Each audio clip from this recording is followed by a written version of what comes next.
तर चांदोली अभयारण्य विस्थापितांचं सध्या जमिनीसाठी आंदोलन सुरू झालेलं आहे। ते गेल्या 25 वर्षापासून प्रकल्पग्रस्त जमीन वाटपाच्या प्रतीक्षेत आहेत आणि श्रमिक मुक्ती दलाच्या नेतृत्वाखाली आंदोलन सुरू आहे।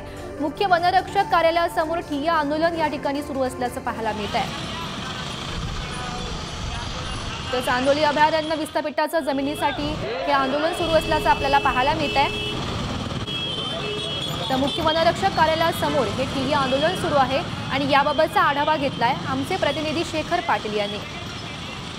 मागील अनेक वर्षांपासून चांदोली अभयारण्यग्रस्तांना त्यांना पर्यायी जागा अद्यापही दिलेली नाही आणि म्हणूनच कोल्हापुरातल्या दसरा चौक येथील छत्रपती शाहू महाराजांच्या पुतळ्यासमोर खरं तर हे साकडं घालण्यासाठी सगळे अभयारण्यग्रस्त या ठिकाणी जमलेले आहेत। या फॉरेस्ट कार्यालयामध्ये आम्ही गेल्या 29 तारखेपासून बसलोय।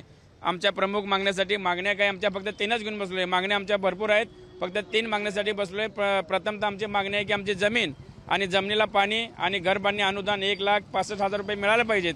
जोपर्यंत आमचा निर्णय होत नाही तोपर्यंत आम्ही बेमुदत आंदोलन करणार नाही। जमीन मागायला आलोय, जमीन पाहिजे, पाणी पाहिजे, परत आम्हाला पाणी नाही, जमीन नाही, काय दिलेलं नाही। आम्ही इथं 18 दिवस झालं उपाशी आहे, आम्हाला जेवण नाही। 25 वर्ष 26 वर्ष झाली की त्यांनी ढुकून सुद्धा आम्हाला बघितलेलं नाही ना तर ही कशाला बसले ते कशाला नाही अशी म्हणलेलं नाही। आमच्या 3 मागण्या आहेत, आमचं काय लय नाही, आमचं हाय ते हक्काचं द्या, आम्ही तुमचं मागित नाही। मग ही माता कोतारी माणसं आहेत, ही यांनी दखल घेतली पाहिजे का नाही?